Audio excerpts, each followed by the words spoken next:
I put a note there, the future belongs to those who believe in the beauty of their dreams. I say this because many of us, including myself many years ago, had a dream, and that dream was to migrate to Australia, settle in, raise a family, and so forth. So I believe many of the participants today have that dream. And I'm here to have a very open discussion. I make the presentation very short because many of the things that I'm going to put down on the presentation you may know. And it's all about those unanswered questions. So I'll try to answer all your questions. I have also got on the panel my manager of skill migration, Mr. Angelo Norton. So if the questions are a little bit, the numbers are more, that he'll be more than happy to assist us. So a very brief description about myself. Yeah, that picture looks like me. So I'm sure you know that you're talking to Sanjay Caldera. I'm a registered migration agent with the Department of Home Affairs. And very proudly, we are celebrating 20 years of migration excellence. That's what I bring today to the table, and hopefully to answer your questions. It's over years and years of doing migration work that we come across, as in any profession, that we are in a position to answer many questions with very similar situations and issues that we have faced and addressed and been successful. I am also a certified practicing accountant. That was my previous profession many years before I studied migration law and became a migration agent 20 plus years before. And I'm also a fellow of the Chartered Management Accountants in UK, as well as a member of the very prestigious Migration Institute of Australia. And just a bit about our background is that we do have offices. The head office is in Melbourne, but we are also represented in Sydney and Darwin. We do have our next office in Colombo, and we also have our office in Dubai, UAE.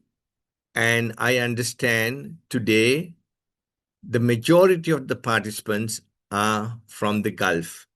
So I'm going to talk a little bit about what is so different to the people who are in the Gulf who are dreaming about that move to Australia.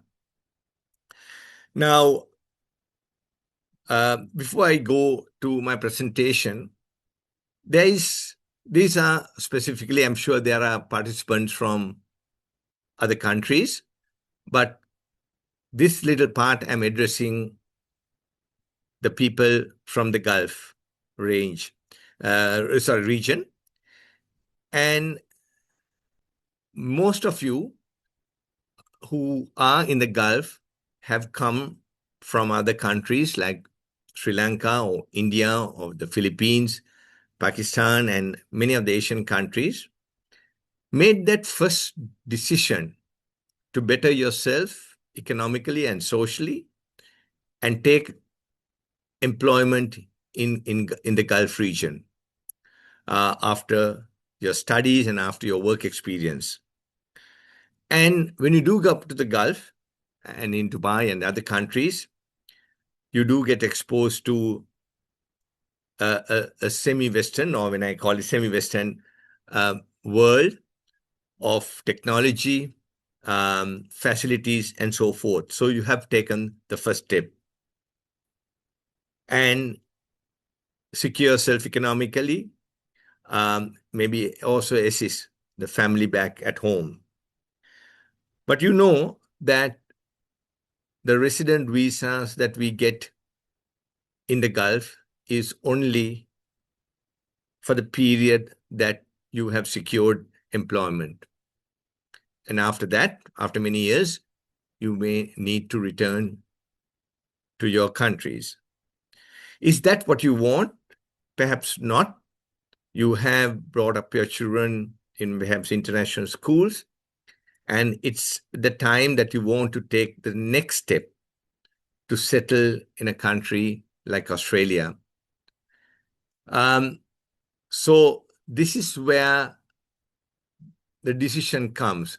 This is where you try to move out of your comfort zone and think about migrating to Australia. Today, I will talk about general skill migration, and I'm certainly going to touch on employer nomination schemes where it's a little bit different to general skill migration. So that's what we're going to talk about. Let's move on. I have already told the officers that we have. That is, as you can see, there's a little bit of marked in Australia and Sri Lanka, Dubai, and we also have a representation in London.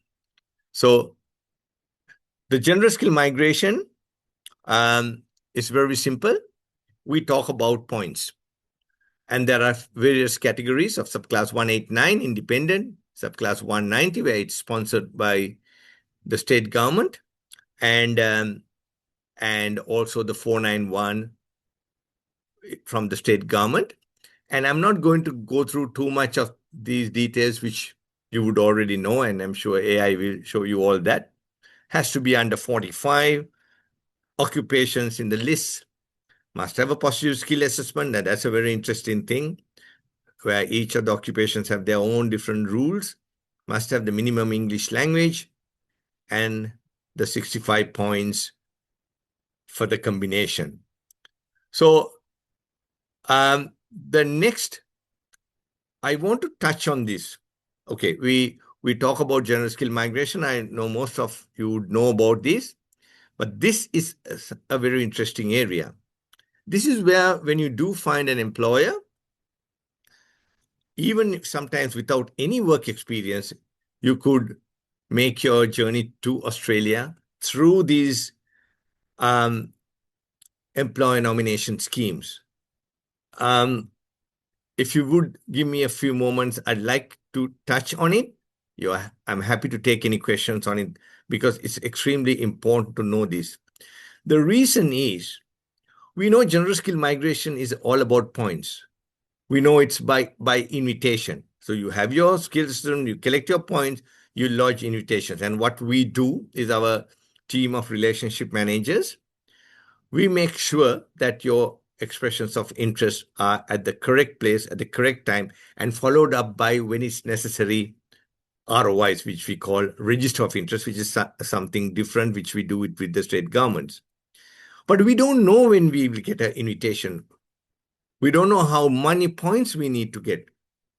So there is a certain amount of uncertainty, and that is the reason that I always encourage, whilst doing the general skill migration, to look at employer nomination, where you would apply independently. Employer nomination is very robust in Australia. It's not something that employers do not know. Majority of the people who come to Australia do come, or people who are already in Australia, like students who are on their temporary visas, go through this scheme. A 407 trainee visa is for a person who has just finished studies or perhaps 1 year of experience. The most important thing is the 482 skills in demand visa. That's the type of visa, if you can imagine what you would have in the Gulf. I'm talking about for the people in Gulf. You come to the country, you will come to and work for an employer. You will work for a period of time. You will get a salary, which is predetermined, and you will have an occupation and a designation. This is exactly what happens in Australia. However, there is a certain process that takes place. We need to lodge an application for sponsorship for the company, for a nomination, and then only you could lodge the visa application. You don't need skill assessments. Majority of people don't need skill assessment. The trade do. And what happens is that you don't have to collect points, but you can be any age, but preferably under 45. And anyone who can be on a 482 in Australia for 2 years would have the option of that last one, 186. No skill assessment needed. English IELTS 6 or PTE 50 each. Just the fact that you worked in Australia for 2 years will allow you to apply for a 186, but of course sponsored by the employer.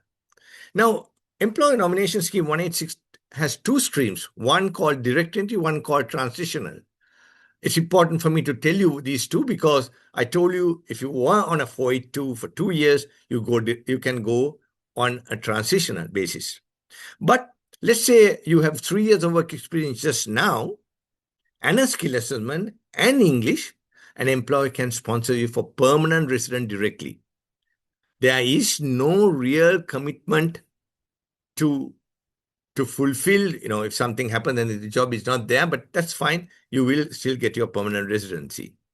Now, the thing is that these have specific lists. For the 482 and the 186, we have a occupation list called consolidated skill occupation list, which can be quite different to your general skill migration list, which has medium to long term, short term, and regional list. There'll be a lot of occupations similar, but there would be slightly different lists of occupations. Now, the 494, I will touch on it. 494 is a regional visa. It is very similar to your general skill migration 491. Why? Because you get 5 years, you work with the employer for 3 years, and then apply for your subclass 191 on your own, just like the 491 general skill migration. The difference here is, you will ask, then why don't people apply for a 482? Answer, I told you that the 482 and the 186 have specific lists. Now, there'll be an occupation that might not be in that list, but certainly on the 494, because it's a bigger list, because regional employers in Australia do need a wide range of employment. So if your occupation is not on the 482 or the 186 list, and it's in the 494 list, and your employer is in regional Australia, they can sponsor you. You work there for 3 years, and then on your own, you can apply for your 191 PR visa. Now, what is regional? It's not the desert. It's not the bush, the harsh bush of Australia. Australia has different states, but the city of Melbourne, city of Sydney, and Brisbane, they are based in Queensland, New South Wales, and Victoria. There are other states, South Australia, Northern Territory, the Australian Capital Territory, Tasmania, and Western Australia. Now, everywhere in Australia, it is regional. I'll put it this way. It's easy to remember. Everywhere you take Australia, everywhere you consider it's regional. Other than Melbourne City and the surrounding suburbs, there's a list. You can find it. Sydney City and surrounding suburbs, and Brisbane and the surrounding suburbs. So you can see there's a lot of opportunity if your occupation is not on the 482 or the 186 for you to go on a 494. Will employers sponsor you? Yes, they do sponsor you because they are very familiar with this particular. They know as migrants, people work very hard, and there are serious skill shortages in Australia. I want to tell something interesting here. We talk about are they stopping migration? Are they making it more difficult? Look, for years that I remember, for the 20 years, nothing has stopped because Australia is built up of migrants. They need migrants, young migrants, to come to Australia. Why? Because Australia has an aging population. They want young people to come and work, pay taxes. More people you come, more houses you build, more roads you build, more supermarkets you build, more industry, and that means that's what you call development. So Australia will never stop migration. They may be choosy, they may say who has to come and what occupation they need, but they will not stop migration. You have to start with that because you would have a lot of negative media in media and in Facebook and so forth. Now, before coming to the questions and answers, I want to talk about two upcoming events that may interest you.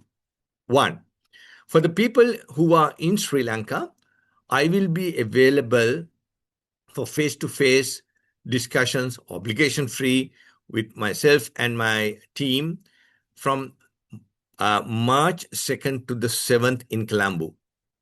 It is obligation-free, but by appointment, because we don't want a lot of people coming and then for us not to help. The numbers are there. But more importantly, I think the participants here will be interested in the second one, people in Dubai, perhaps Abu Dhabi or Sharjah.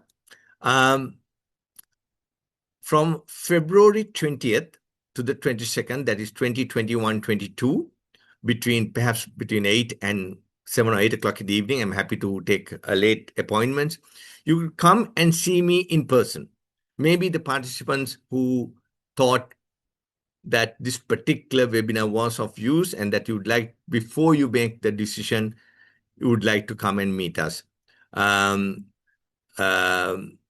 We are in, our office is in the Gulf Towers, and we will be there, and we have a team permanently based in Dubai with expertise. All right, so that's the end of the presentation. I'm happy to take questions and answers, and I'll be more than happy to answer all your questions. And yeah, please feel free to type out your questions following our initial presentation. Right. Excellent question. I think, Maher, you talked about, any options for people over 45 years. Now, yes, I will go through it, and I hope I don't make it too complicated. The only way that you could migrate to Australia if you're 45 years or more, you first have to get a subclass 482 visa, which I talked about, and start working in Australia for 2 years. Now, once you complete 2 years and you're over 45, what do we do? Because Employer Nomination Scheme 186 strictly says you have to be under 45 years of age. So there are 3 exemptions, right? First exemption, you need to be a medical professional who has worked in regional Australia for 2 years, medical practitioners. Number 2, a high-level academic who has practiced in Australia, and those 2 professions are exempt from the age of the 45. This is not direct general skill migration. No, it's not available. It's only available for employer nomination who has been working for 2 years. If you're a medical doctor or academic. But comes the third one. This is very important. It can be any occupation, so long as you have earned a salary higher than the high income threshold, which is approximately, I will say, it's 180,000 Australian dollars plus superannuation per annum. So it can be an accountant, engineer, any occupation over $180,000 salary plus super.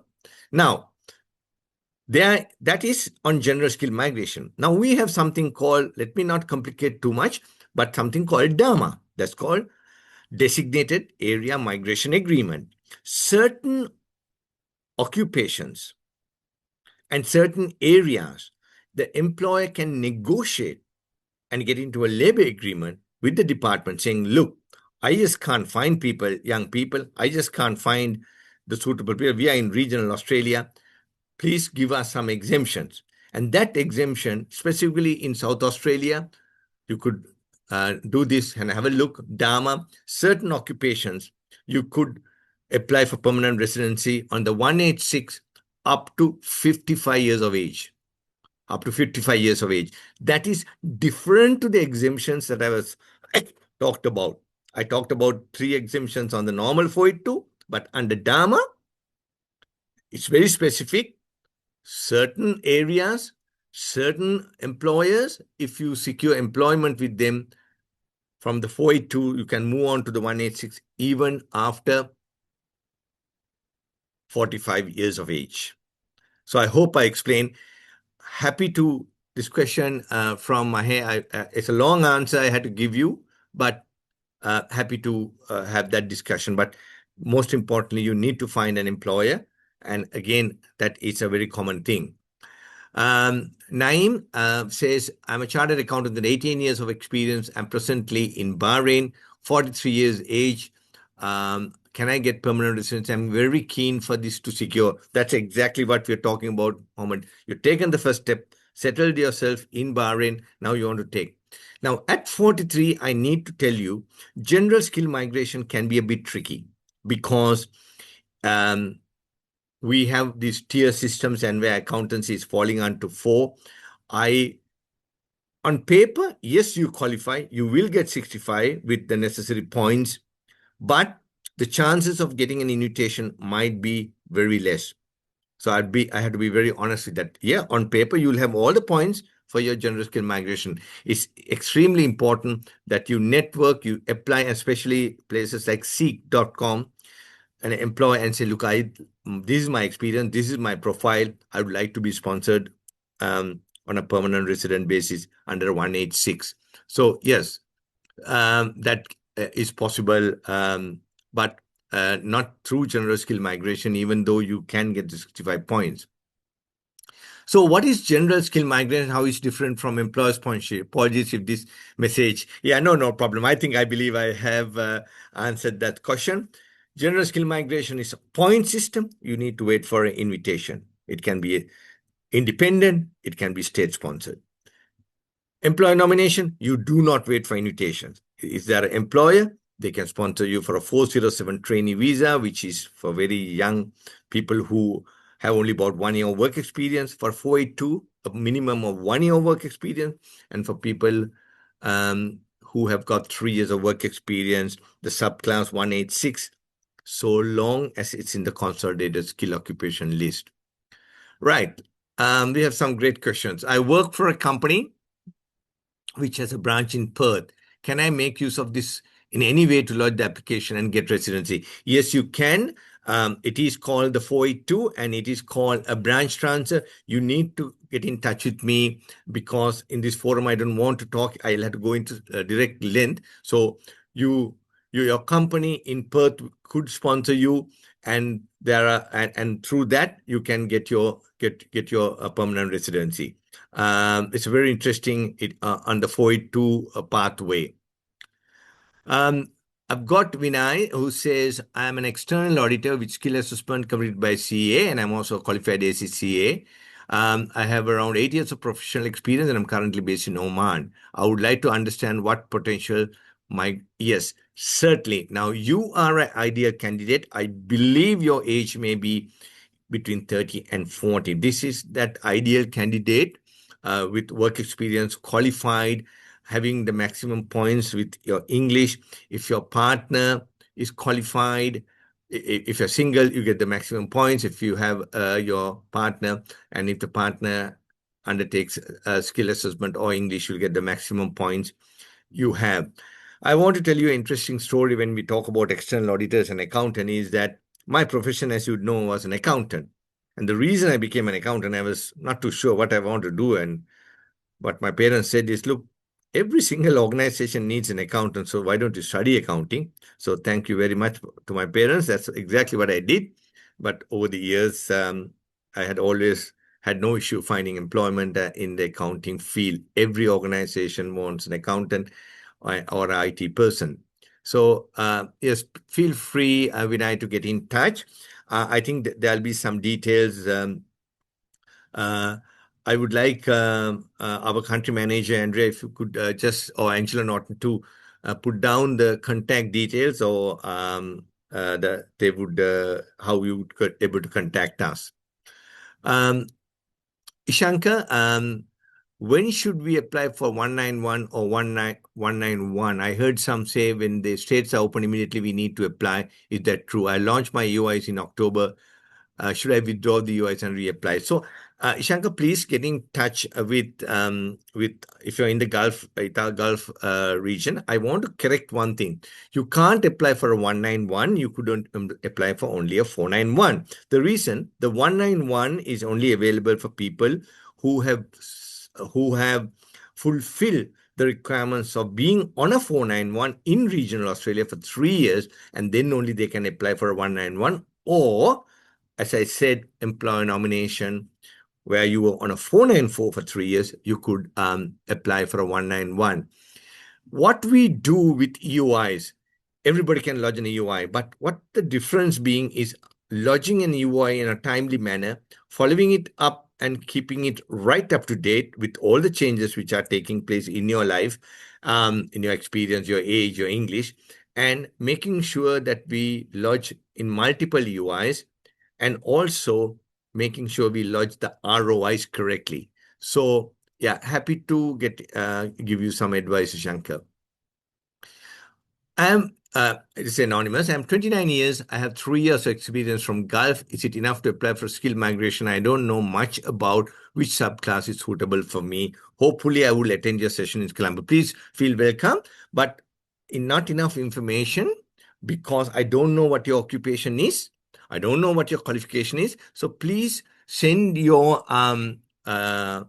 CV to please send your CV to please send your CV to the details that we will give out shortly, and we can take it from there. Right. My panelist, Angelo, thank you very much for that. You have done that. So please note, it is, he has given Gulf at Sanchi if you're in the Gulf or if you're in Colombo. But anyway, we will direct you to whatever the most suitable office. Right. And we go down. Yes, I think it got repeated. I'm a quantity survey. Yeah, sorry about that. Yep. Definitely. We have a very high demand for quantity surveys, and you would be qualifying. There is a question which Angelo is there. It is a personal choice whether you would want to do PT or IELTS, and you can do some research. PT is completely computer based, and IELTS you have a computer based as well as a bit of human interaction. I'm a quantity surveyor, Lanka. Thank you for writing in. I'm a quantity surveyor working UAE in Gulf region. I have 4 years of experience, and overall I have 5.5 years of experience. My wife is a master's graduate in IT. Is there a possibility to do a skill assessment with this experience? Again, I consider you a ideal, perfect candidate that will have, I believe when you say 5.5 years, you're in your late 20s or early 30s, and both qualified. Please get in touch with our Dubai office. Go and have a face-to-face consultation with our country manager. Her name is Andrea Pereira. And if you want to speak to me in person, certainly available either on Zoom or, as I said, on the 20th, 21st, and 22nd in Dubai. Right. Can my spouse help me gain more points even if they are over 45 years? No. That's you need to be under 45 years. The spouse has to be under 45 years. Correct me if I'm wrong, Angelo. That is, I understand that, yeah, that you need to have a English IELTS 6 or PT 50. You get 5 points right away. But if you want to have a skill assessment, yes, then you will have. Now, also, very interestingly, when you come to spouse points, some people get this confused. Now, if you're applying for a 189 visa, your spouse also needs to have the skill assessment in the medium to long term list. But if not, they can't give you 5 points for the 189, but certainly they can give points for your 190 or a 491 application. Yes. And okay, I'm sorry if I missed Supun. I think I didn't answer your question. Yes, Supun, yes, and 29 years, you are developing quantity survey, looking for 3 years, UK degree, close to 2.5 years. Yes, certainly, you will have to accumulate some points, but certainly have a chat with us. And again, no obligation, and we'll be more than happy to, yeah. And we are also in, just to let you know, we are in, Supun, if you're not already a member, there are many content survey associations, I think 4 if I'm, and be a member of your profession, because they are affiliated to us. They have a joint venture through the Sri Lankan Professional Association, and you would be also entitled to a discount being a member of that association. And we will also have, celebrating our 20 years of excellence, we will have some special discounts for a few months. And the relationship manager or the country manager will be more than happy to explain that. Do you have an office in Qatar? No, we don't, but that does not prevent you in any way of, I will be coming to Qatar at some stage, but it's not decided. We will be having face-to-face seminars in Qatar and Oman and perhaps Saudi Arabia, but that's not planned yet. But that does not mean that you can't have a Zoom conversation with our UAE office. In nowadays, sometimes we don't even see our clients face to face. Yeah. Can I apply for multiple states at the same time? Yes, with certain reasons and that criteria. And that is where we need to make sure that it doesn't contradict. Sometimes certain states don't like when we have applied for UIs on the other states. So your relationship manager, and by the way, I want to tell you a little bit about our organization. So we have many managers and relationship managers. They are very highly skilled with very high level of quality control. Their work have to get approved by the managers or myself personally or of our general manager. So we have a very strict quality control system, and you will have a dedicated relationship manager, day or night, within reason, I had to say, but they'll be available to answer any questions. And if they can't, they'll be the first people to arrange a meeting with myself. Right. What are the pros and cons of applying? Yes, look, it's like any other profession. Do I go to the doctor and get him to prescribe medication, or do I look at AI and find out something and take some medication medication on my own? No, look, what you go to a migration agent, depending on how many years. I have obviously 20 years of experience, and that is flowing down to our staff. There's thousands and thousands of skilled migration applications. So it's one chance that you get, and because of the competitiveness, and you cannot have it different. Do I claim the spouse points incorrectly? Do I claim my work experience incorrectly? Do I do the skill assessment in the right manner? If I have experience, do I claim it if I don't have the necessary supporting documentation? These are things what matters. And other things, certain health questions, they'll come back and say, look, you're not passed your health examination, or you have a little blemish in your character. That's what we address with through the law, through migration law, we apply. So these are things that I believe, but it's again, it's your decision. Majority of the applications that go to the Department of Home Affairs through for the general skill migration, it's in fact goes through a migration agents. But choosing your migration agent, looking at their profiles, looking at their reviews is extremely important. Whether it's me or whether any other migration agent, they have to. One thing, what I really encourage you, do not get advice from a non-Mara agent, and also look at their work experience. The first two digits of our license will indicate the year that we got. So then you can calculate. So you'll see my migration agent license starting with 06. That means I have been a migration agent from the year 2006 and have for the last 20 years. Right. Is it worth applying in 2026 with current immigration? Why not? As I said, immigration is not going to stop. Immigration is not going to stop in Australia. I've lived in Australia for 35 years, and we have seen how cities have grown, how areas have grown, businesses have grown because of migration. The more you put it off, your age will go up, and various, of course, new rules will come up. All right. We're almost coming to almost to an end, but I'm happy to take any further questions. How many points do I realistically need? That's a very open-ended question.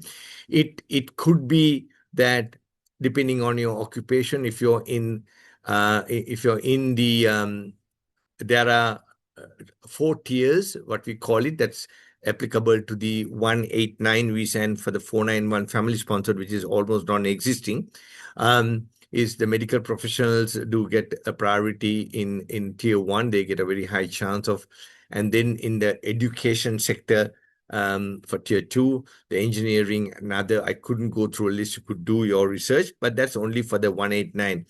The reason for that is not because they don't want other occupation. The reason for that is they monitor how many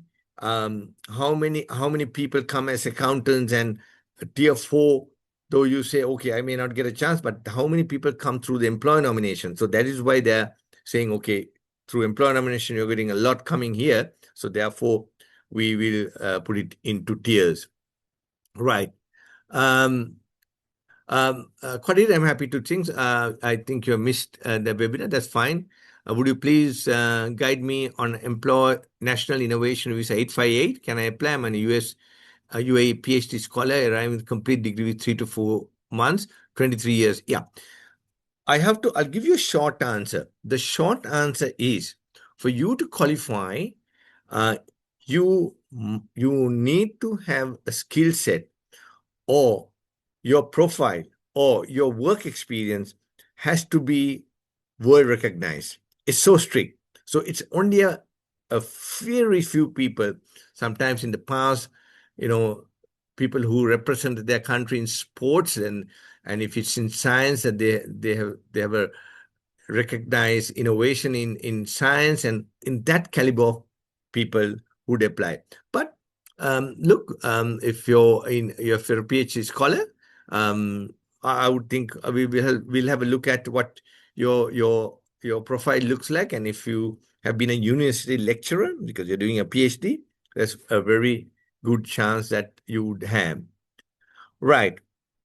Okay. So let's give a few more minutes for anybody to have any questions for me. Once again, I want to mention there are, where I'm talking about on March 2nd to the 2nd, that you could come and meet me in person together with our team. And also, we would, yeah, that's a little bit better. You would see here that in Dubai, Abu Dhabi, and Sharjah. You could meet me between the 20th and the 22nd, and the details are there. Get in touch with us.